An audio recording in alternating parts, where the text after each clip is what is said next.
The sleek black SUVs looked like predators prowling through Detroit's Corktown district, their polished chrome gleaming against the cracked asphalt and boarded-up storefronts. Martha Hayes nearly dropped her ladle as the convoy rolled to a stop in front of her humble food cart, engines purring with quiet menace. Four doors slammed in unison. Men in tailored suits emerged, their expensive shoes crunching on broken glass and discarded newspapers. But it was the fifth man who made Martha's breath catch.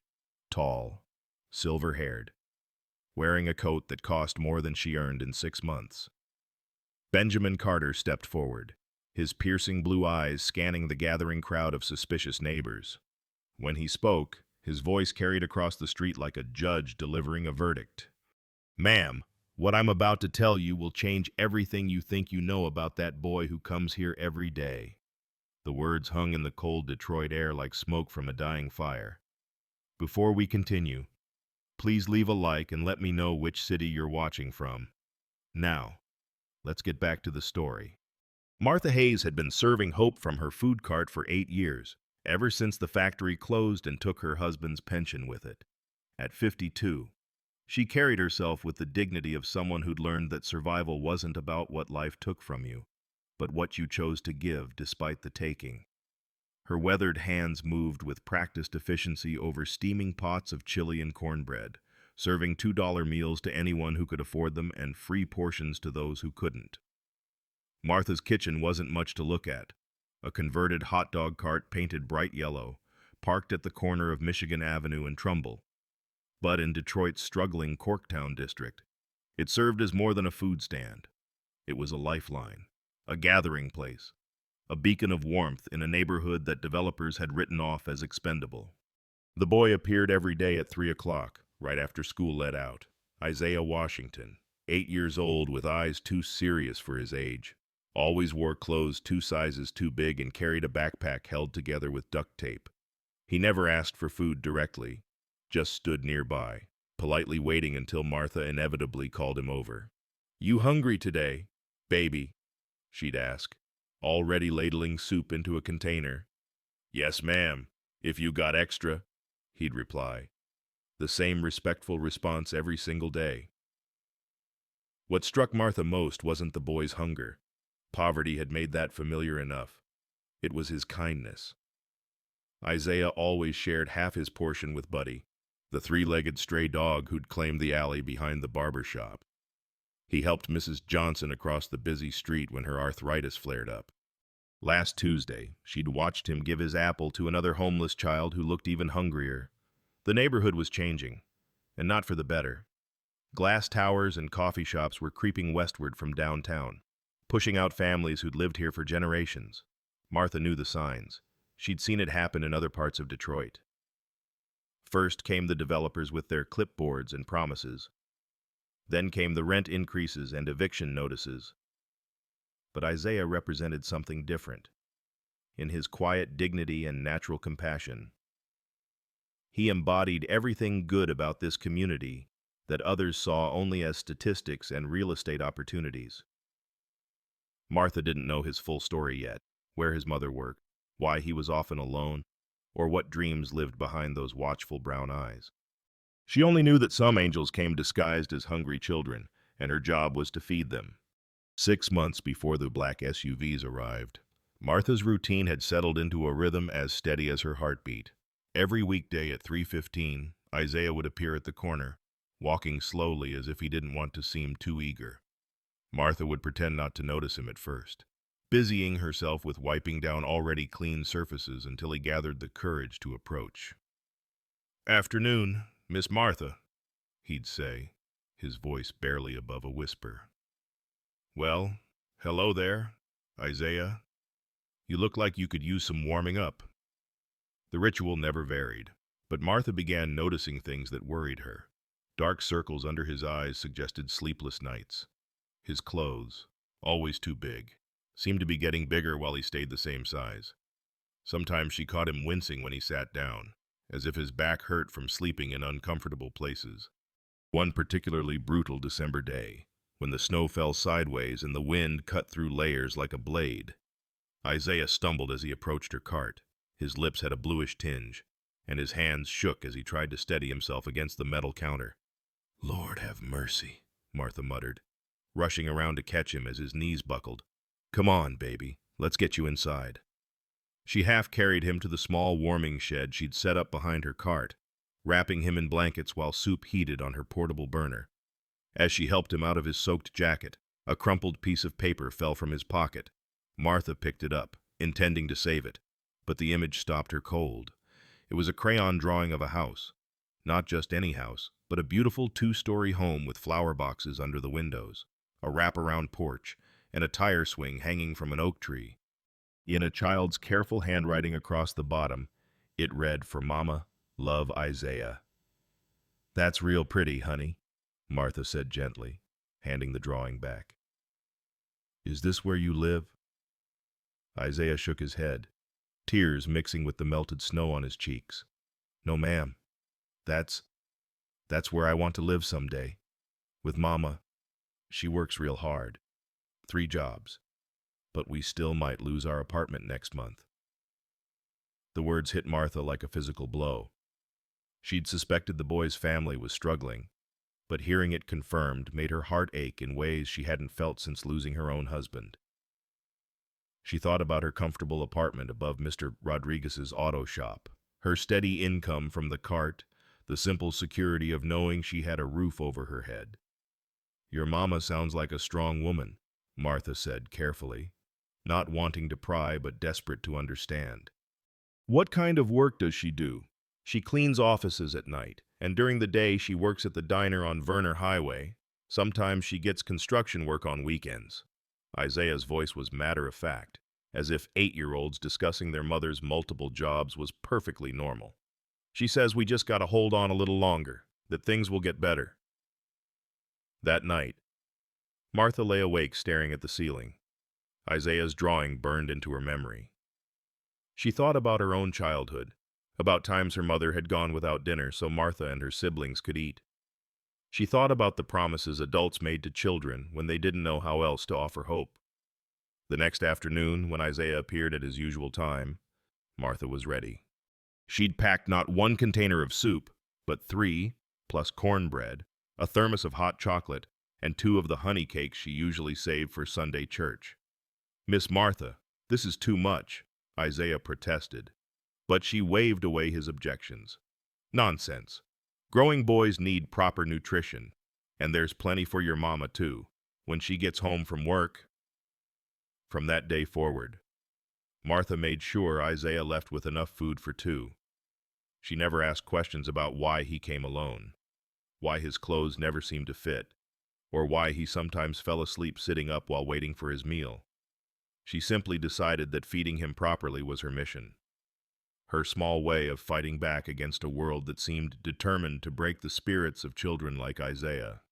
What Martha didn't know was that her small acts of kindness were about to intersect with forces much larger than her corner food cart, forces that would test everything she believed about justice, forgiveness, and the true meaning of community. 3 months before the black SUVs would change everything. Martha was closing her cart later than usual. The evening rush had been unexpectedly busy, and she'd run out of chili by 6 o'clock. As she scrubbed down the serving counter, the familiar sounds of the neighborhood settling into night surrounded her, doors slamming shut, televisions flickering on behind curtained windows, the distant rumble of the 8 o'clock bus heading downtown.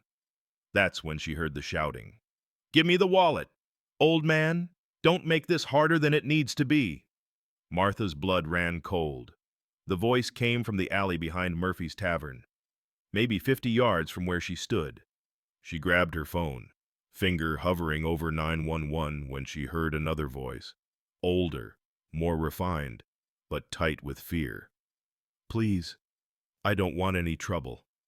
Just take what you need and go." "Shut up. Tony, check his pockets. This suit looks expensive." Martha crept toward the mouth of the alley, her heart pounding. Through the shadows, she could make out 3 figures surrounding a fourth, a tall man in a dark overcoat backed against the brick wall of the old brewery. Even in the dim light, she could see the glint of metal in one attacker's hand. "This is it," one of the muggers snarled. $43 a man dressed like you, and this is all you got." I don't carry much cash. There's a card in there. But cards got pins. What's yours? The well-dressed man's silence earned him a shove that sent him stumbling. Martha's finger tightened on her phone when suddenly a small figure materialized from the deeper shadows of the alley like a ghost. Isaiah. The boy moved with surprising stealth, carrying what looked like a baseball bat. Without hesitation, he swung it hard against a stack of empty beer bottles near the dumpster.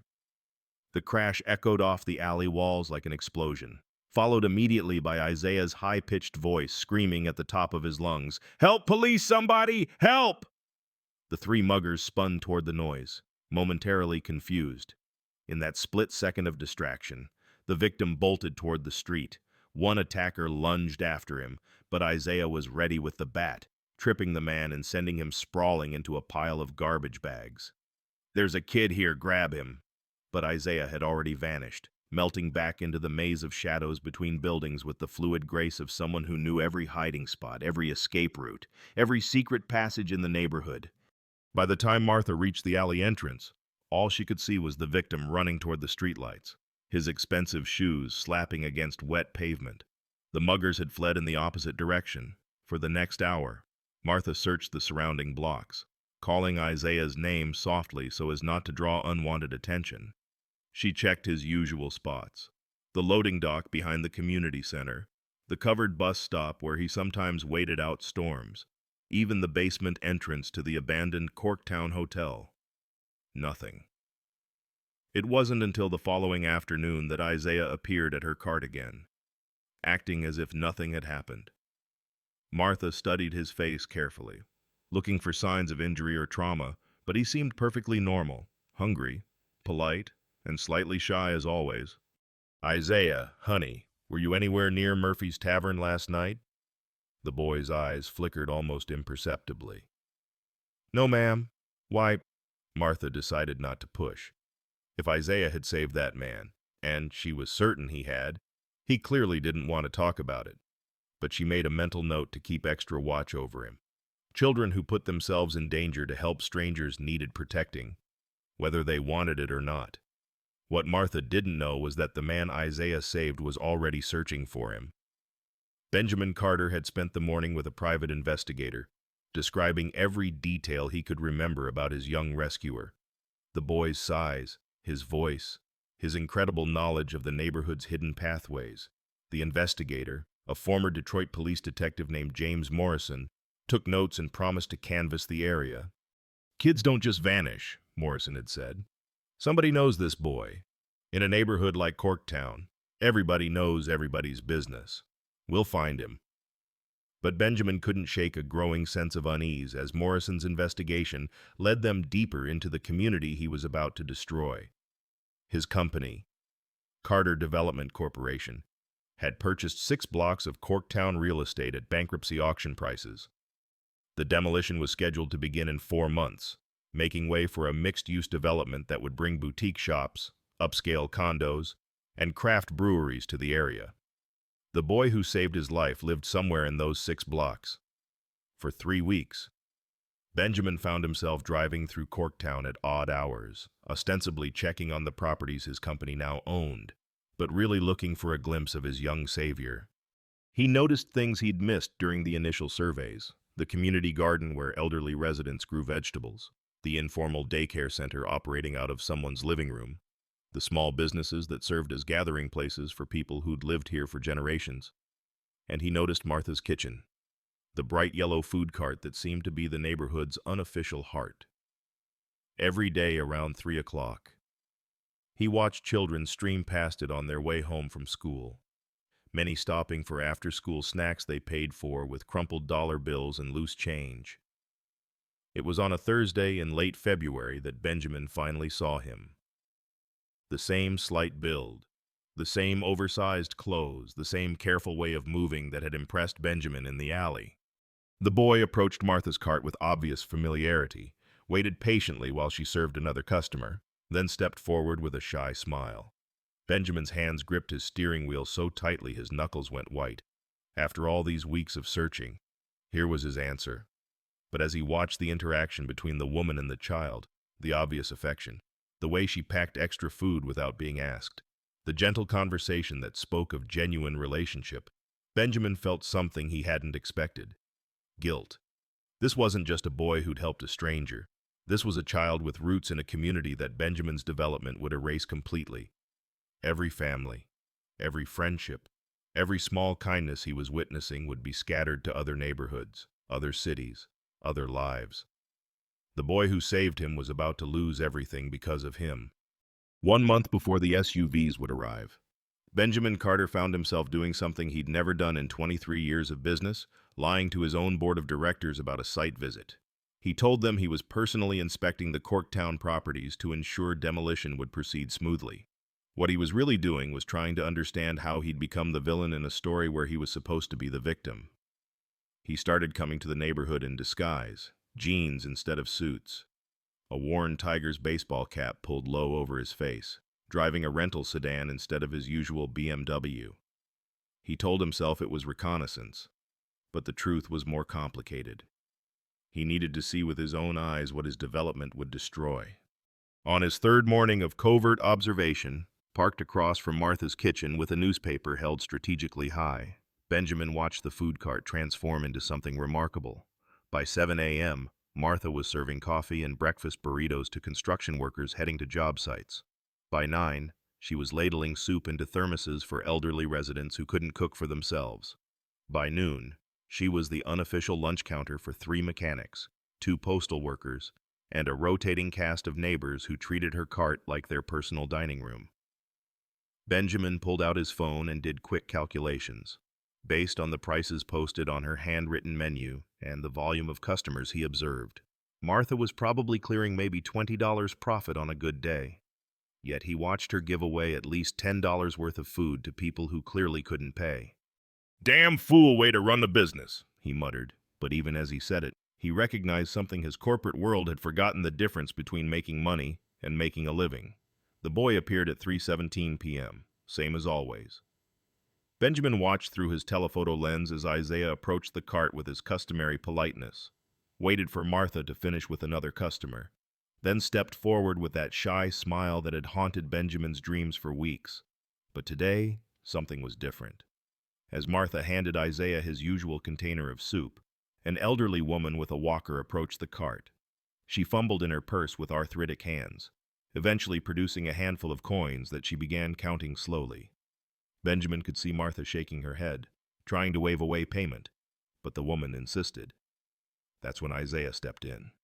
Without being asked, he gently took the woman's walker, helped steady her while she counted her money, then guided her to a makeshift seat someone had fashioned from a milk crate and cushion.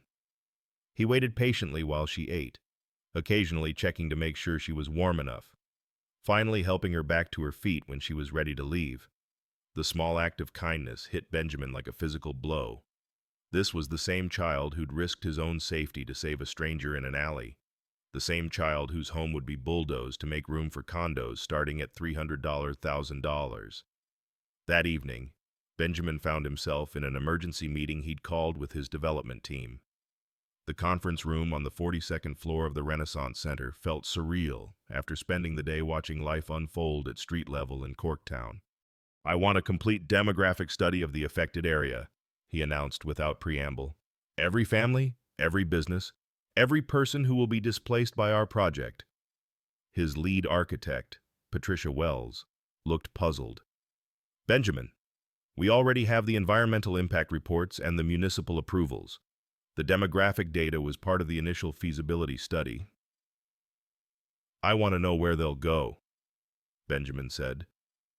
"The people we're displacing, I want to know if they can afford to live anywhere else in the city." His project manager, Robert Chen, exchanged glances with the legal team. "That's not typically part of our due diligence. Once we have clear title and proper permits." "I don't care what's typical," Benjamin snapped, then caught himself. These weren't enemies. They were good people doing their jobs according to the rules he'd established. The problem wasn't them. The problem was the rules. He spent the weekend researching something he'd never bothered to understand: gentrification. Academic papers, News articles, documentary films about communities destroyed in the name of progress. The statistics were devastating. When neighborhoods like Corktown were revitalized, an average of 68% of original residents were forced to relocate outside the city entirely. Children changed schools, elderly people lost their support networks, small businesses closed permanently. Benjamin had built his fortune on these statistics without ever putting human faces to them. The following week, he began what he privately called advanced reconnaissance. He ate lunch at the diner on Verner Highway, where, according to his private investigator's report, Isaiah's mother worked during the day. He spent an afternoon at the community center, pretending to research volunteer opportunities. He even attended a neighborhood association meeting about city services, sitting in the back row while residents discussed everything from pothole repair to the rumored development that would change their lives.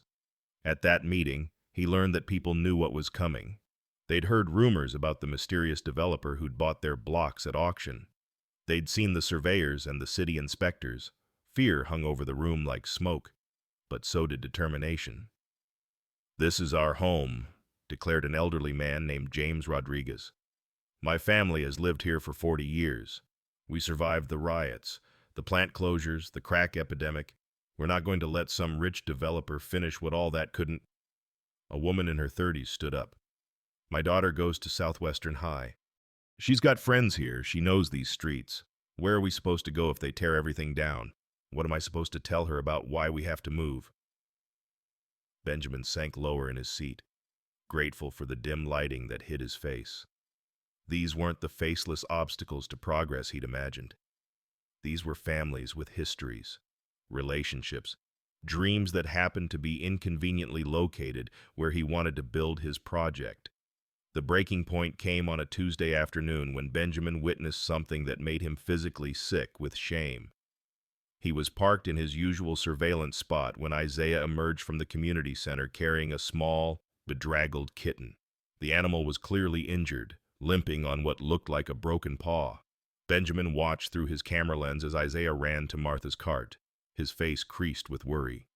Martha immediately stopped what she was doing, examining the kitten with gentle hands. Benjamin couldn't hear their conversation, but he could see Martha counting money from her cash box, her expression growing more serious. 10 minutes later, Martha was closing her cart early. She and Isaiah walked 3 blocks to a veterinary clinic, the injured kitten cradled carefully in Isaiah's arms. Through the clinic's window, Benjamin watched Martha hand over what looked like her entire day's earnings to pay for the animal's treatment.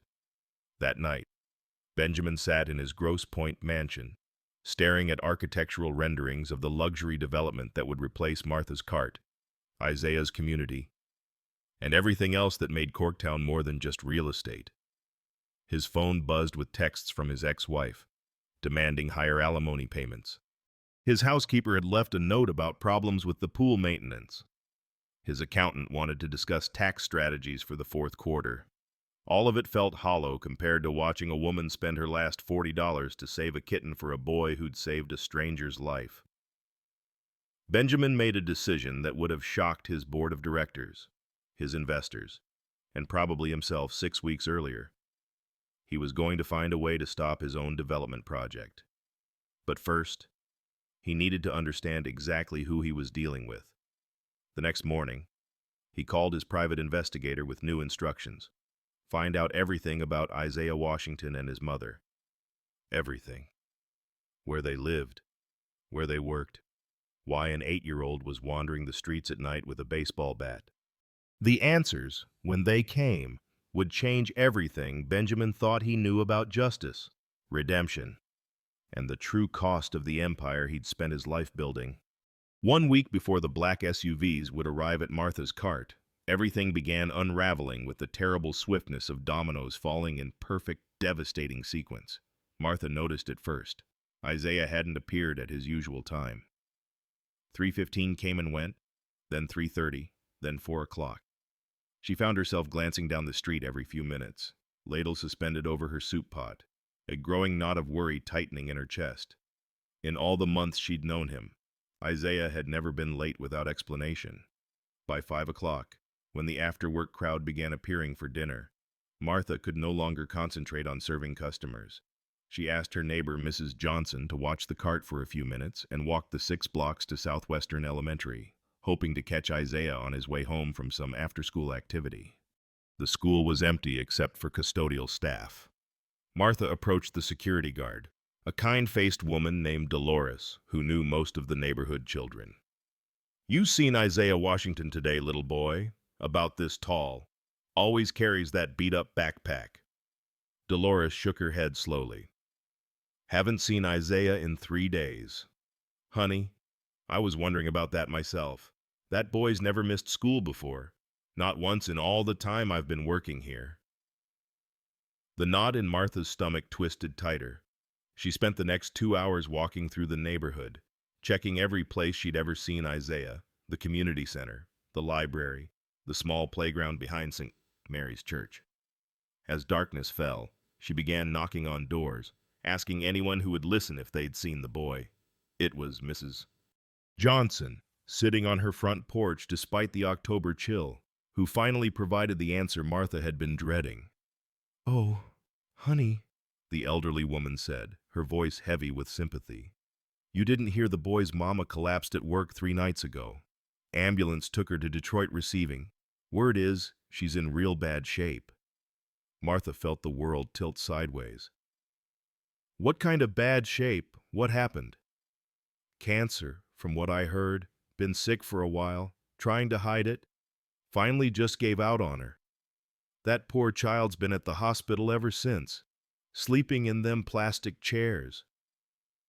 Without another word, Martha ran back to her cart, threw her remaining food into containers for Mrs. Johnson to distribute, and locked everything up with shaking hands. 20 minutes later, she was navigating the maze of Detroit Receiving Hospital, following signs to the intensive care unit. She found Isaiah exactly where Mrs. Johnson had predicted, curled up in an uncomfortable plastic chair in the ICU waiting room, using his backpack as a pillow.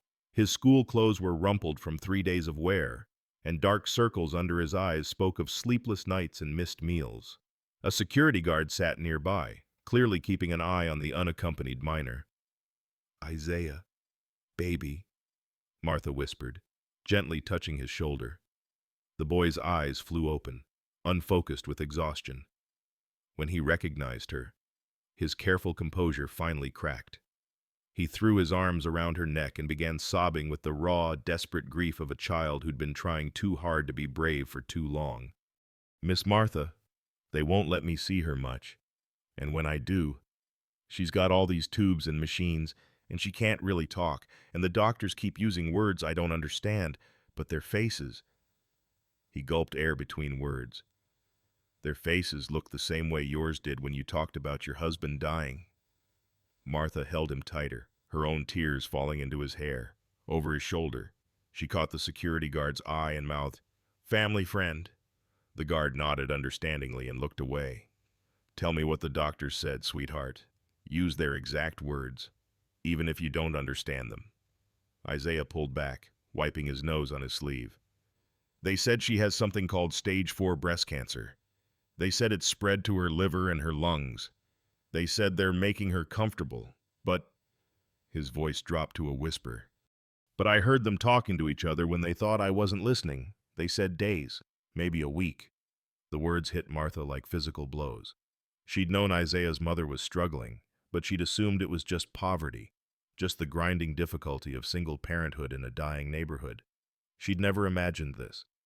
"Have they talked to you about what happens after?" Martha asked gently. Isaiah nodded miserably. "Social services lady came yesterday. She said I'd go into foster care, probably somewhere outside Detroit because there's not enough homes here. She was nice, but she kept talking about how I'd make new friends, have new opportunities. Like losing Mama and everyone I know is supposed to be good for me somehow." Martha made a decision that surprised her with its swiftness and certainty. "Isaiah, honey, look at me. Would you want to stay with me instead if your mama agrees? And if the law allows it, would you want that?" The hope that flickered in his eyes nearly broke her heart. "You'd really do that, even though I'm not your real family?" "Baby, family isn't just about blood. Family is about who shows up when everything falls apart. And you've been showing up for this whole neighborhood for months, taking care of everyone else. Now it's time for someone to take care of you. They spent the next hour in the hospital's family consultation room, meeting with social workers and doctors who explained the reality of Lorraine Washington's condition. The cancer had been diagnosed 8 months earlier, but she'd refused aggressive treatment because she couldn't afford to take time off work. By the time her body finally gave out, the disease had progressed too far for any medical intervention. She's conscious right now, Dr. Patricia Hoffman explained gently. The pain medication makes her drowsy, but she can communicate. If you want to discuss custody arrangements, this might be your best opportunity. Martha followed Isaiah down a hallway that smelled of antiseptic and impending loss. The woman in the hospital bed looked impossibly young to be facing death, 28 years old, according to her chart, with the same serious eyes as her son and hands that still showed calluses from manual labor. "Mama, this is Miss Martha," Isaiah said softly, taking his mother's hand. "She's the lady I told you about, who gives me soup every day." Lorraine Washington's eyes focused on Martha with obvious effort. When she spoke, her voice was barely audible but surprisingly strong. "Thank you for feeding him, for caring, Mrs. Washington. I'd like to talk to you about Isaiah's future, if you're up for it." Over the next 20 minutes, speaking in whispers interrupted by periods of exhaustion, Lorraine explained arrangements she'd already made. There were legal documents in a folder at home, temporary guardianship papers she'd prepared weeks earlier, hoping against hope that she'd never need to use them. She'd been trying to find the courage to approach Martha, but hadn't wanted to burden someone who was already giving so much. "He's a good boy," Lorraine whispered, tears tracking down her cheeks. "He deserves better than what I could give him, better than foster care, if you're willing." "I'm willing," Martha said firmly. "He'll be safe, he'll be loved, and he'll stay in his neighborhood with his friends and his school. I promise you that." As they prepared to leave that evening, Martha watched Isaiah say goodnight to his mother, both of them pretending it might not be goodbye. The boy's courage in the face of unimaginable loss reminded her of something her own mother used to say: "God doesn't give us more than we can handle, but sometimes he shows us we're stronger than we thought." Walking through the hospital parking lot, Isaiah suddenly stopped. "Miss Martha, do you think it's my fault?" "What's your fault, baby?" "Maybe if I hadn't given away so much of the food you made for us, maybe if I'd made Mama eat more, she wouldn't have gotten so sick." Martha knelt down to meet his eyes, her heart breaking all over again. "Isaiah Washington, you listen to me. Your mama got sick because sometimes bodies just fail, not because of anything you did or didn't do. And the kindness you showed to others, sharing your food, helping your neighbors, that's exactly what your mama raised you to do. She's proud of you. I'm proud of you." That night, Martha lay awake planning a future she'd never imagined, raising a child at 52, navigating social services and school enrollment and all the beautiful, terrifying responsibilities of sudden motherhood. She thought about the conversation she'd need to have with Isaiah about grief, about loss, about how to keep loving someone after they're gone. What she didn't know was that across town, Benjamin Carter was also lying awake, finally understanding the full scope of what his development would destroy. His private investigator had delivered a comprehensive report that afternoon. Lorraine Washington, single mother, former architecture student at University of Michigan, currently dying in Detroit, receiving hospital. But it was the folder of architectural drawings Morrison had found in her apartment that had stopped Benjamin's heart. Drawings that looked familiar, drawings that looked like his own early buildings, drawings that suggested a connection to his past he'd spent 20 years trying to forget. 3 days before the black SUVs would arrive, Lorraine Washington died at 4:47 a.m. on a Tuesday morning, holding her son's hand while Martha whispered prayers in the uncomfortable chair beside his hospital bed. There had been no dramatic last words, no sudden recovery, no movie-ending miracle, just the quiet cessation of labored breathing and the terrible silence that followed. Isaiah didn't cry. He sat perfectly still for nearly an hour, his small hands still clasped around his mother's cooling fingers, staring at her face as if memorizing every detail. When the nurses finally needed to prepare the body, he allowed Martha to lead him from the room with the mechanical compliance of someone whose emotional circuits had temporarily shut down to prevent total system failure. "She's really gone," he said as they sat in Martha's car in the hospital parking lot. It wasn't a question, just a statement of fact that he seemed to be testing against reality. "Yes, baby. She's really gone. What happens now?" Martha had been dreading this conversation, but she'd learned that children facing loss deserved honest answers, not false comfort. "Now we handle the arrangements for your mama's funeral. Then you come home with me, and we figure out how to build a life together. It won't be easy, and it won't be the same as having your mama, but it will be good. Different good."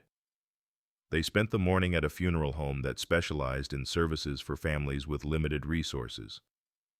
Martha had expected to handle the financial arrangements herself, but when they opened Lorraine's folder of personal documents, they discovered she'd been planning her own funeral for months.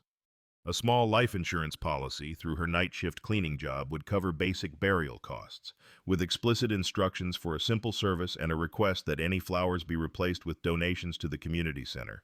It was while organizing Lorraine's personal effects that Isaiah discovered the folder that would change everything. "Miss Martha, look at these," he said, pulling out a collection of architectural drawings that had been carefully preserved in protective sleeves. "Mama drew buildings." Martha spread the drawings across the funeral home's conference table, immediately recognizing the precision and artistry of professional architectural work. These weren't hobby sketches or casual doodles. These were detailed blueprints, elevation drawings, and design concepts for office buildings, residential complexes, and mixed-use developments that looked remarkably sophisticated for someone who'd been working as a cleaning lady. "Your mama was an architect." "I think so," Isaiah said, studying the drawings with new eyes.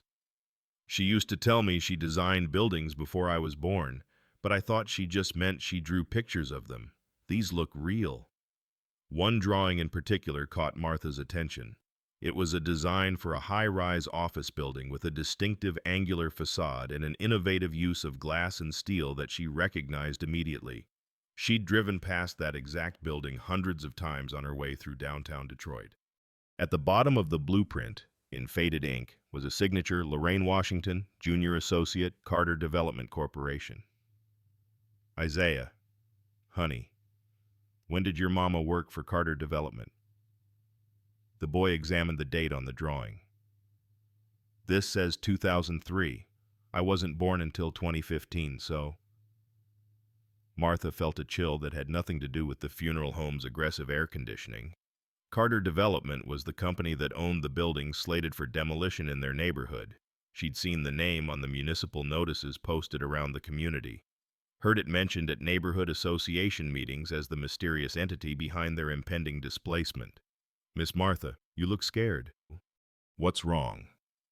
Before she could answer, Isaiah was examining another drawing, this one showing a residential complex with affordable housing mixed with market-rate condominiums.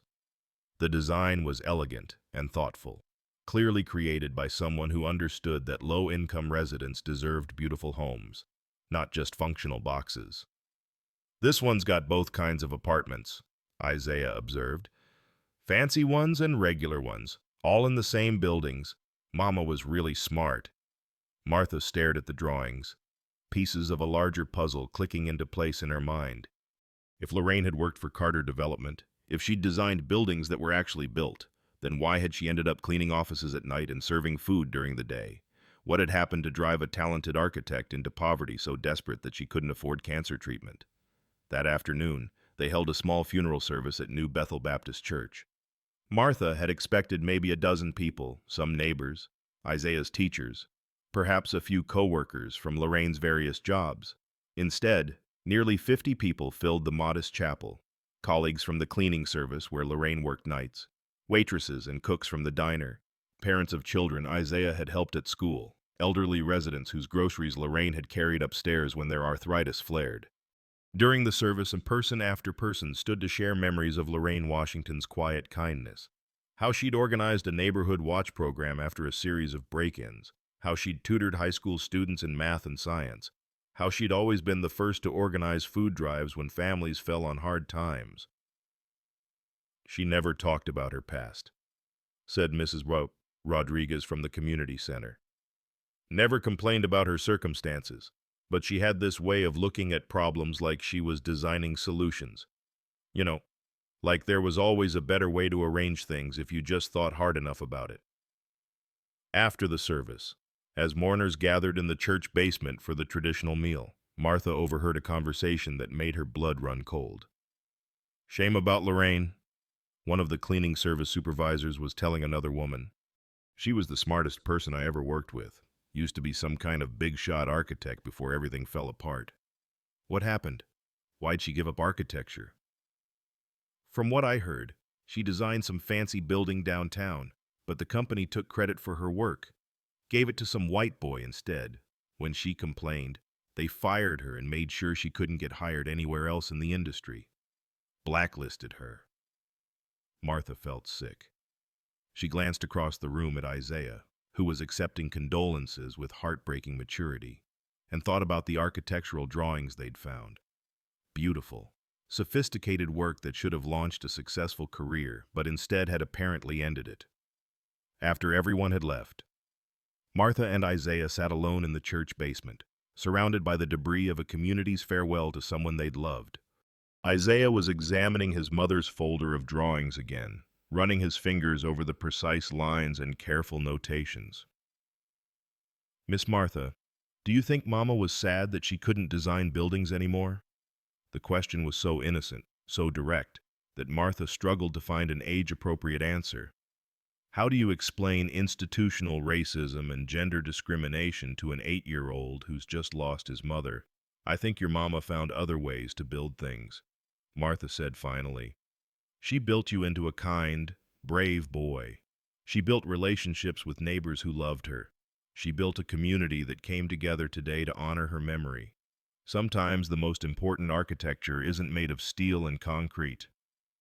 Isaiah nodded solemnly, but Martha could see him processing this information in ways that worried her. There was a new hardness in his eyes, a premature understanding of the world's injustices that no child should have to carry. That evening, after Isaiah had fallen into an exhausted sleep on Martha's couch, she sat at her kitchen table and did something she hadn't done since her husband died. She Googled Carter Development Corporation. The company's website was slick and professional, full of glossy photos of successful projects and corporate rhetoric about transforming communities and creating value. The executive team page featured Benjamin Carter as founder and CEO, along with a brief biography highlighting his rise from humble beginnings to become one of Detroit's most successful developers. What the website didn't mention was anything about former employees, architectural credits, or the people whose communities had been transformed by Carter's developments. Martha spent 2 hours clicking through project portfolios, recognizing several buildings around Detroit, including the high-rise that bore Lorraine's signature. By midnight, Martha had made a decision that would have shocked her 6 months earlier. She was going to call Benjamin Carter directly and demand answers about what his company had done to Lorraine Washington. Isaiah deserved to know the truth about his mother's stolen dreams, and the man responsible deserved to face the consequences of his actions. What Martha didn't know was that Benjamin Carter was already planning to face those consequences. The private investigator's report had confirmed his worst fears about Lorraine's past employment with his company, and he'd spent the last 3 days reviewing personnel files from 2003, trying to piece together exactly how he'd unknowingly built his empire on someone else's stolen work. The truth, when it emerged, would be worse than either of them imagined. The 4 black SUVs arrived at Martha's cart exactly as they had in the opening scene. But now the context transformed what had seemed like a simple act of gratitude into something far more complex and morally fraught. Benjamin Carter emerged from the lead vehicle wearing the expression of a man who'd spent 3 sleepless nights wrestling with the ghosts of decisions he'd made 22 years earlier. Martha stood behind her cart like a fortress wall, one protective hand on Isaiah's shoulder. The boy had insisted on coming with her to work despite everything that had happened, claiming he needed normal routines to make sense of his upended world. Now he stared at the expensive cars with undisguised hostility, his small hands clenched into fists. "Ma'am," Benjamin said, removing his hat in a gesture that seemed both respectful and inadequate. "My name is Benjamin Carter. I believe you know a young man named Isaiah Washington." "I know Isaiah," Martha replied carefully, her voice carrying none of the deference Benjamin was probably accustomed to hearing. "What I want to know is why you're here with all this fanfare instead of a simple phone call." The gathering crowd of neighbors had grown larger and more suspicious. Word had spread quickly through the community that expensive cars meant either very good news or very bad news, and recent experience suggested the latter was more likely. Mrs. Rodriguez clutched her purse tighter. James Murphy positioned himself where he could block the alley exit if necessary. Even the teenagers who usually ignored adult business had stopped their afternoon basketball game to watch. "Isaiah saved my life 3 months ago," Benjamin said loudly enough for the crowd to hear. 3 men were mugging me in the alley behind Murphy's Tavern. This young man scared them off and probably prevented me from being seriously injured, or worse. A murmur ran through the gathered neighbors. Several people looked at Isaiah with new respect, but Martha noticed that suspicion still outweighed gratitude in most faces. Rich white men didn't generally visit their neighborhood to offer thanks. "That was a very brave thing Isaiah did," Martha said evenly. "But I suspect that's not why you're really here." Benjamin's composure faltered slightly. He glanced at his security team, clearly uncomfortable with conducting this conversation in front of an audience. But understanding that privacy wasn't an option given the circumstances. "You're right. There's more to this story. Much more. And I'm afraid some of it is going to be very difficult to hear." Isaiah stepped forward, his voice sharp with an anger that startled the adults around him. "Are you the man who stole my mother's work?" The question hit the crowd like a thunderclap. Benjamin's face went white, confirming what everyone present had suddenly begun to suspect. Martha felt her heart sink as she realized this confrontation was about to become much more complicated than a simple expression of gratitude. "How did you—" Benjamin began, then stopped himself. "Yes, I believe I am, though I didn't know it at the time, and I've spent the last 3 days trying to understand exactly what happened." "Liar!" Isaiah's voice cracked with grief and fury. "My mama designed buildings for you, and you stole her ideas and gave them to white people and fired her when she complained, and that's why she had to clean toilets at night and serve food to people who treated her like garbage, and that's why she couldn't afford to go to the doctor when she got sick, and that's why she's dead." The boy's accusation hung in the air like smoke from an explosion. Several neighbors began moving closer, their body language shifting from curious to potentially threatening. Martha pulled Isaiah closer to her, recognizing that this situation was spiraling toward something dangerous. "Isaiah, baby, take a breath," she said softly, but her own voice carried steel as she looked at Benjamin. "Mr. Carter, I think you better explain yourself, quickly." And Benjamin reached into his briefcase and pulled out a folder that Martha recognized immediately. It contained copies of the same architectural drawings they'd found among Lorraine's possessions. "Your mother was a junior associate at my company in 2003. She was brilliant. Her designs for the Riverside office complex were innovative, elegant, exactly what we needed for that project." "Then why didn't she get credit for them?" Martha demanded. "Because I was young and stupid and desperate to prove myself," Benjamin said, his voice heavy with shame. "My senior architect, David Morrison, a man I'd inherited from my father's firm, told me there had been issues with the original designs. He presented me with refined versions that he claimed were his own work, fixing what he called fundamental structural problems in the junior associate's plans." "Let me guess," Martha said coldly.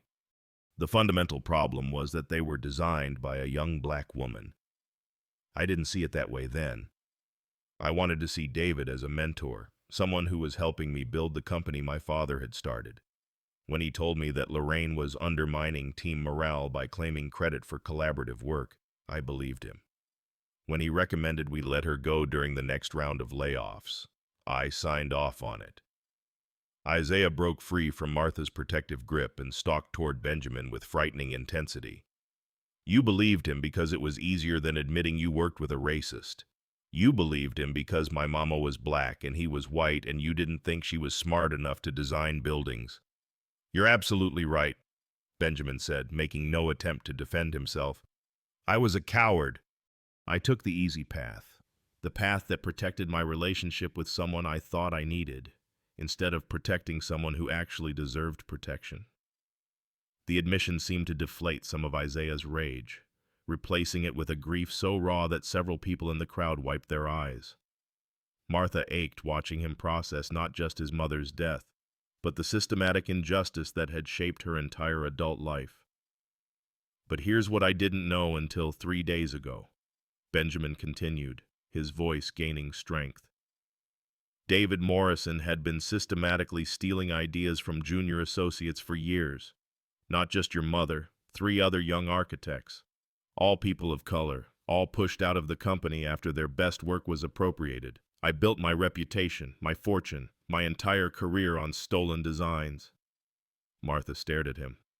And you expect us to believe you just discovered this? I expect you to believe that I was willfully blind to it. I benefited from the theft, so I never looked closely enough to see what was really happening. Your mother tried to file a complaint with the State Architecture Board. Morrison showed me the paperwork and convinced me she was trying to damage the company out of spite. I had her blacklisted from other firms. The crowd's murmur had turned angry.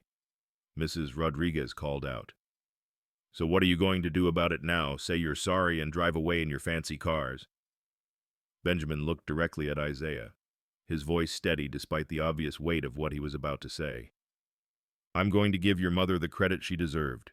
Every building she designed will have her name added to the architectural records.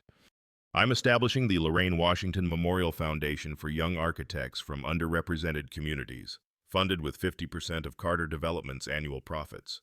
That's not enough, Isaiah said quietly, but with devastating finality. You're right, it's not enough. Which is why I'm also halting the Corktown development project indefinitely. No one in this community will be displaced. And I'm transferring ownership of those 6 blocks to a community land trust that will be managed by residents, not developers. The crowd erupted in surprised voices, some skeptical, others cautiously hopeful. Martha felt dizzy trying to process the implications of what she was hearing. Furthermore, Benjamin continued, raising his voice over the commotion, I'm turning over majority control of Carter Development Corporation to the Lorraine Washington Memorial Trust.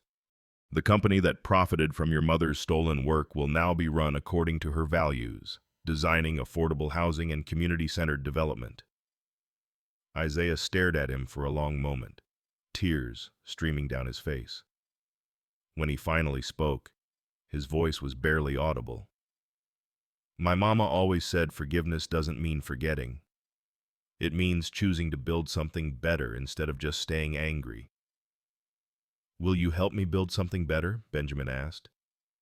Will you help me figure out how to honor your mother's memory in ways that actually matter? Isaiah looked up at Martha, seeking guidance from the only parent he had left. She nodded slowly, recognizing that this moment would define not just Isaiah's future, but the kind of man he would become. Okay, Isaiah said finally, but I want to learn architecture. And I want every building we design to have affordable apartments for people like my mama. Deal, Benjamin said, extending his hand. As Isaiah shook it, Martha realized she was witnessing something remarkable, not just an apology, but the beginning of genuine redemption. 6 months after the confrontation that changed everything, Martha stood in the doorway of what had once been an abandoned warehouse and was now the Lorraine Washington Community Center, watching Isaiah explain his architectural drawing to a room full of adults who hung on his every word. The irony wasn't lost on her. The boy who'd once been invisible to most of society was now teaching grown-ups about the future of their neighborhood. See, if we put the playground here, Isaiah said, pointing to his carefully drafted design with the confidence of someone twice his age. Then the kids can see their parents in the community garden, and the parents can watch their kids play while they work. My mama always said good design connects people instead of separating them. Benjamin Carter sat in the front row, taking notes like a dedicated student. The transformation in the man over the past 6 months had been as dramatic as it was genuine. Gone were the expensive suits and corporate swagger. In their place was someone who listened more than he talked, who asked questions instead of making pronouncements, who'd learned that real leadership meant serving others rather than commanding them. "That's brilliant, Isaiah," said Patricia Wells, the architect Benjamin had hired to mentor the boy. "You're thinking about sight lines and community connections simultaneously. That's advanced urban planning theory." Martha smiled, remembering the shy child who'd once been afraid to ask for soup. Grief had changed Isaiah in ways both heartbreaking and beautiful. He still cried sometimes when he thought no one was watching, still had nightmares about losing his mother, still struggled with the weight of growing up too fast. But he'd also discovered something remarkable, that channeling pain into purpose could transform both the sufferer and everyone around them. The community center had been Benjamin's first act of restitution, built on the lot where his luxury condos were supposed to stand. But it was Isaiah's vision that had shaped every detail, from the curved walls that encouraged conversation to the rooftop garden where residents could grow food together.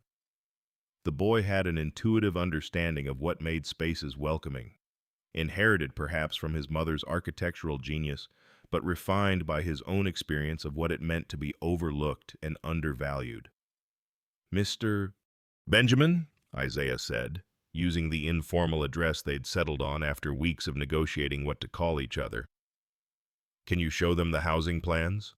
Benjamin stood and unrolled blueprints for the mixed-income residential complex that would replace 3 blocks of abandoned buildings. The design was revolutionary for Detroit. Affordable apartments seamlessly integrated with market-rate units, shared community spaces that encouraged interaction across economic lines, ground-floor businesses owned by neighborhood residents. "This project will house 48 families," Benjamin explained, with 20 units reserved for residents displaced from other neighborhoods by gentrification, 16 for working families earning between $30,000 and $60,000 annually, and 12 market-rate apartments that will help subsidize the others. Mrs. Rodriguez raised her hand. "What about the businesses who decides what kind of stores go in?" "The Community Land Trust makes those decisions," Benjamin replied, gesturing toward a table where 7 neighborhood residents sat with official paperwork spread before them. Residents choose tenants who serve community needs: grocery store, pharmacy, daycare center, maybe a branch library. The land trust had been Isaiah's idea, inspired by his mother's belief that the people who lived in a place should control what happened there. Martha served as the trust's treasurer, Mrs. Rodriguez as secretary, and James Murphy as chair. They met weekly in Martha's expanded restaurant space, making decisions that would have once been handled by corporate boardrooms full of people who'd never set foot in Corktown. "Miss Martha," called out Sarah Chen, a young teacher who'd moved to the neighborhood after hearing about the community-driven development. "When do you think the first families will move in?" "Construction starts next month," Martha replied, consulting the timeline that had become as familiar as her daily routine.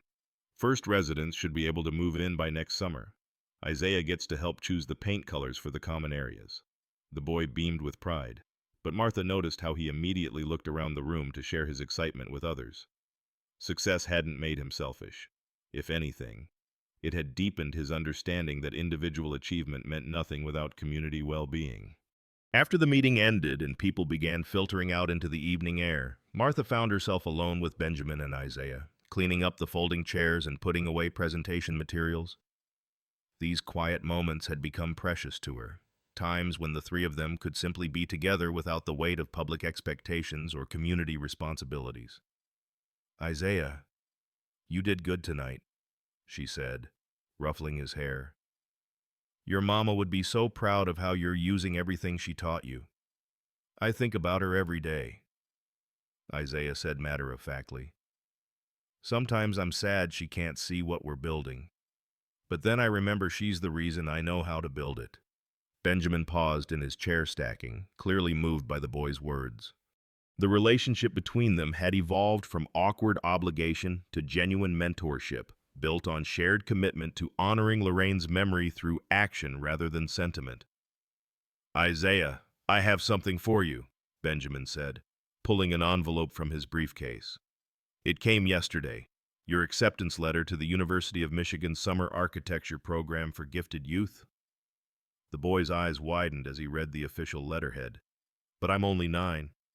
Don't you have to be in high school for this? Usually, yes. But your portfolio was so impressive that they're making an exception.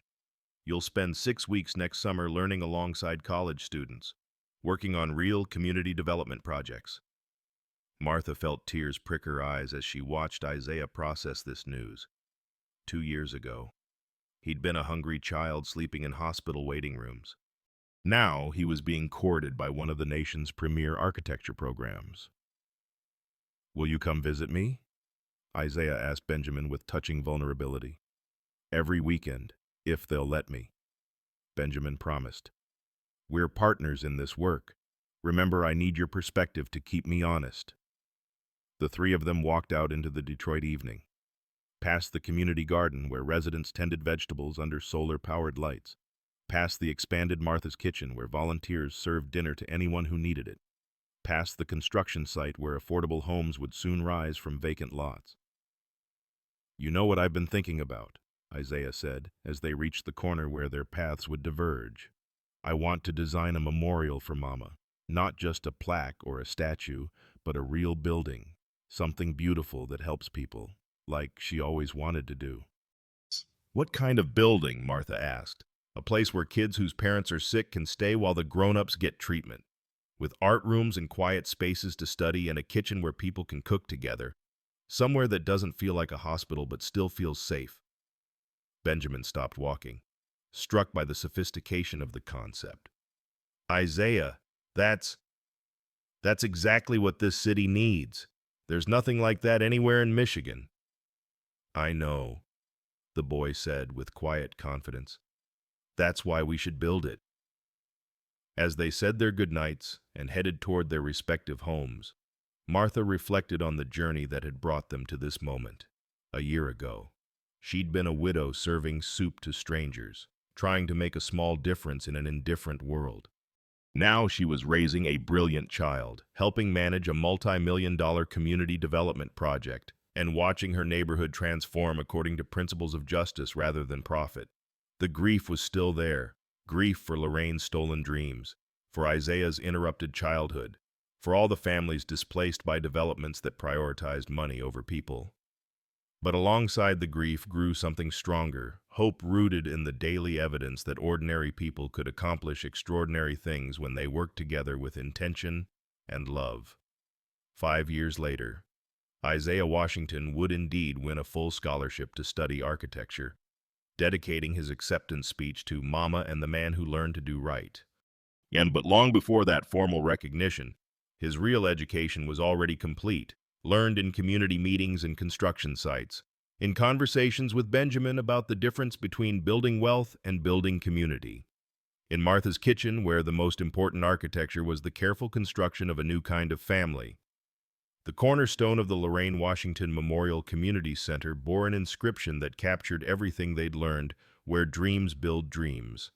It was more than a motto. It was a promise that in at least one corner of Detroit, the future would be designed by the people who had to live in it. The story of Martha, Isaiah, and Benjamin teaches us that true gratitude extends far beyond saying thank you. Real gratitude requires action, the willingness to examine our own role in systems that harm others, and the courage to make meaningful changes, even when it costs us personally. Family, as Martha showed us, isn't defined by blood, but by who shows up during life's darkest moments. When Isaiah lost his mother, Martha didn't just offer sympathy. She offered her life, her home, and her heart. Benjamin's transformation from corporate predator to community partner demonstrates that it's never too late to choose justice over profit, relationship over reputation. Their journey reminds us that individual acts of kindness, feeding a hungry child, saving a stranger from harm, can ripple outward to transform entire communities, but only when we're willing to address the root causes of injustice, not just its symptoms. Isaiah's courage in that dark alley saved more than Benjamin's life. It saved Benjamin's soul by forcing him to confront the human cost of his success. Sometimes the people we think need saving are actually the ones sent to save us. Have you ever discovered that someone you respected was involved in systemic injustice, like Benjamin's theft of Lorraine's architectural work? How did you respond when forced to choose between loyalty and justice?